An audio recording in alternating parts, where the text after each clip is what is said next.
इस वीडियो में मैं आपको एनल फिशर के पूरा ट्रीटमेंट बताने वाला हूँ। कौन सी मेडिसिन, कौन सी क्रीम लगती हैं और क्या इसके लिए होम रेमेडीज उपलब्ध हैं। तो दोस्तों वीडियो को लास्ट तक बने रहिएगा। मैं हूँ डॉक्टर अली और मैं पिछले 25 सालों से ईस्ट दिल्ली में प्रैक्टिस कर रहा हूँ। तो दोस्तों एनल फिशर होता क्या है? फिशर का मतलब होता है कि एक कट लग गया है आपकी मल द्वार की अंदर वाली म्यूकोजा यानी कि अंदर वाली खाल पर एक कट लग गया है और उस कट की वजह से वहाँ उस एरिया में आपको डिस्कम्फर्ट होता है या पेन होता है, खुजली होती है या वहाँ से ब्लड आता है। अब ये होता क्यों है? ये ज़्यादातर उन लोगों को होता है जो कि जोर लगाते हैं। अब प्रेशर जब पड़ेगा उस जगह पर तो वो जगह थोड़ी खिंच जाती है, तो कभी कभी फट भी जाती है। तो जो भी ज़्यादा और जो जोर लगाएंगे वो आप कौन लोग जोर लगाते हैं? जिनको कॉन्स्टिपेशन होता है या लैट्रिन, जिनकी टॉयलेट इनका मोशन हार्ड होता है, सख्त लैट्रिन आती है, वैसे लोग जोर लगाते हैं तो उनमें ये हो जाता है। या कुछ और कंडीशन में एक कंडीशन होती है इन्फ्लेमेटरी बाउल डिजीज़, जिसमें कि जो पेट में हाथों में कुछ अल्सर बनते हैं, वही अल्सर पे नीचे बनना शुरू हो जाते हैं, वो इतना कॉमन नहीं होता। या कुछ और रियली कुछ कंडीशन ऐसी हो सकती हैं जिसमें कि जैसे कि आपको एसटीडीज से, सेक्सुअली ट्रांसमिटेड डिजीज से या कि किसी कैंसर से फिशर बन सकते हैं। अब सिम्टम्स की बात करें तो टॉयलेट करते टाइम, लैट्रिन पास करते टाइम उनको पेन होता है।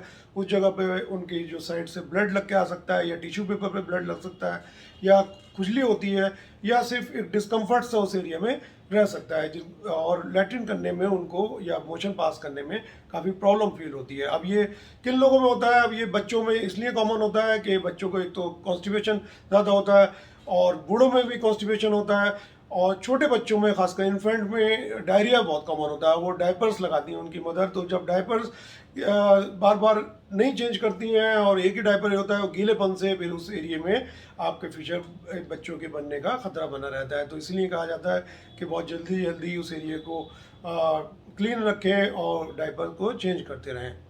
या फिर ये उन लोगों में होता है जिनको कॉन्स्टिपेशन ज़्यादा होता है या बहुत हार्ड स्टूल पास करते हैं, बहुत मतलब बहुत टाइट इनको मोशन होता है। तो अब डायग्नोसिस की बात करें तो डायग्नोसिस ये, अब ये कुछ तो लक्षण हो गए, फिर आपके डॉक्टर इसको एनास्कोप से, एक दूरबीन होती है, टाइप का यंत्र होता है, उसको आपके पीछे डाल के देखते हैं, उनको ये आराम से रीजन जो है आपका कट आपका उस म्यूकोसा पे, मल द्वार पर नजर आ जाता है। तो ट्रीटमेंट की बात करते हैं तो सबसे पहले तो आपको कोशिश करनी चाहिए कि आपका मोशन जो है, जो आपका स्टूल है, जो आपका टॉयलेट है, लैट्रिन है, वो टाइट ना हो, सॉफ्ट हो। इसके लिए आपको ज़्यादा से ज़्यादा फाइबर्स वाली डाइट लेनी चाहिए, ऐसी चीज़ें लेनी चाहिए जिनमें फाइबर ज़्यादा हो, फ्रूट्स, वेजिटेबल्स, ग्रीन सैलड, ये सब ज़्यादा यूज़ करना चाहिए। मैदा वगैरह को अवॉइड करना चाहिए। पानी ज़्यादा से ज़्यादा पीना चाहिए और ऐसी चीज़ें, फ्लूइड लिक्विड वाली चीज़ें ज़्यादा से ज़्यादा लेनी चाहिए, सो दैट आपका जो मोशन है, जो आपका जो टॉयलेट है, वो आपका टाइट ना हो और फिर वो रगड़ ना लगाए मल द्वार पे और आपका उस जख्म को भरने में आसानी हो। अगर आपको इस तरीके से काम नहीं चल रहा तो फिर आपको कुछ स्टूल सॉफ्टनर, जैसे कि मैं स्क्रीन पे दिखा रहा हूँ, इतने सारे हैं, आप कोई भी एक यूज़ कर सकते हैं। इसमें 1 या 2 चम्मच रात को लेना होता है। इससे आपका जो मोशन है वो सुबह बिल्कुल ओके रहेगा, बिल्कुल मतलब टाइट नहीं रहेगा, आप इजीली इसको पास कर सकते हैं।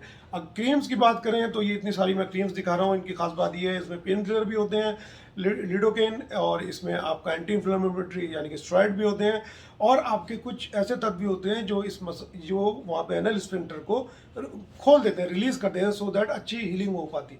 उस कट को भरने में फिर ज़्यादा टाइम नहीं लगता है। तो ये स्कीम में से कोई भी आप, इसका तरीका यह है कि रात में आप इसको अंदर तक लगा लें, मोशन के बाद अंदर तक लगा के छोड़ दें और मोशन से पहले भी लगा सकते हैं। ठीक है, मोशन के बाद अगर आप लगाते हैं तो थोड़ा स्फिंक्टर उस टाइम में लूज होता है तो आपको आसानी हो जाती है। इसको रात भर लगा कर छोड़ दें और इसको अंदर डाल के अपने एनस में इस नोजल को, और इसमें एक नोजल होगी इन क्रीम से, उसको दबा के छोड़ दें, सो दैट अंदर तक दवा चली जाए, फिर वो नीचे खुद ब खुद आना शुरू हो जाएगी और उस एरिया पे वो हील करेगी। ठीक है, तो ये हो गई इसकी क्रीम। कुछ और क्रीम, खासकर कैल्शियम चैनल ब्रोकल, जो आप अपने डॉक्टर से, अगर आपका स्फिंक्टर वो एरिया बहुत टाइट है तो वो क्रीम आपको डिल्टियाज़ेम के नाम से आती है, वो आप अपने डॉक्टर से लिखवा के यूज़ कर सकते हैं, उससे भी आपको फ़ायदा होगा। तो मेन हो गई ये आपका स्टूल सॉफ्टनर और ये आपकी एंटी इन्फ्लेमेटरी और पेन किलर, आपकी ये क्रीम्स जो मैंने बताई हैं, जिसको आपको इनमें 2-3 बार भी आप यूज़ कर सकते हैं। अब होम रेमेडीज़ की बात करें तो आप इस पे फ्रेश एलोवेरा जेल, अगर आप उस एरिया पे जहाँ पे लीजन है या एनल स्फिंक्टर है या आपका मलद्वार है,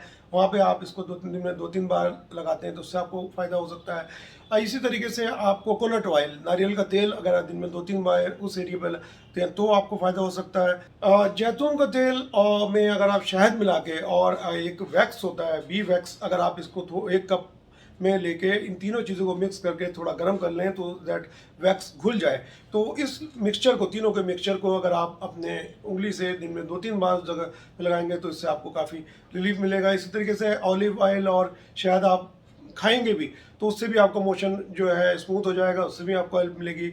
तो आप सेब का सिरका 2 चम्मच 1 कप में डाल के अगर दिन में 2-3 बार पीते हैं तो उससे भी आपका कॉन्स्टिपेशन को फ़ायदा होगा, अल्टीमेटली आपके फिशर को भी फ़ायदा होगा। तो ये थी कुछ होम रेमेडीज़। तो आई होप दोस्तों कि अब आपको पूरा ट्रीटमेंट इसका पता लग गया होगा, ये भी पता लग गया होगा कि फिशर क्यों होता है और आप अब इससे बच सकते हैं या घर पर ही इसको मैनेज कर सकते हैं। और सबसे अच्छी बात फिशर की ये है कि ये अगर आप कुछ भी ना करें तो कुछ टाइम बाद ये खुद ही ठीक हो जाता है। और अगर ठीक ना हो तो फिर इसके लिए कुछ और प्रोसीजर होते हैं, वो आपके डॉक्टर ही बताते हैं, जैसे कि बोटॉक्स ट्रीटमेंट है कि उस जगह पे कोई एक इंजेक्शन लगाया जाता है, वो एरिया कुछ टाइम के लिए पैरालाइज हो जाता है। आपका इंस्पेक्टर जो है, स्फिंक्टर का मतलब वो एरिया टाइट होता है, वो जो होता है तो वो ढीला पड़ जाता है। जब ढीला पड़ेगा जब ही उसके जख्म भरते हैं, अगर टाइट रहेगा तो नहीं भरेंगे। तो वो कर सकते हैं, या फिर अगर ज़्यादा हो रहा है तो फिर एक सर्जरी की जाती है जिसकी नौबत इतनी जल्दी आती नहीं है कि उसमें उस इंस्पेक्टर में उस वॉल में कट लगा दिया जाता है सो दैट वो ढीला पड़ जाए और आपका जख्म भर जाए। तो ये कुछ डॉक्टरों के करने वाले उपचार हो गए जो कि इतने कॉमन नहीं है, बाद में की जाते हैं अगर वो आपके होम रेमेडीज से या ये जो क्रीम और मैंने आपको सिरप बताया इससे ठीक ना हो तो आई होप दोस्तों ये वीडियो से आपकी नॉलेज बढ़ी होगी और आप इसको ज़्यादा से ज़्यादा लोगों को शेयर करेंगे। थैंक्स फॉर वॉचिंग दोस्तों, जय हिंद।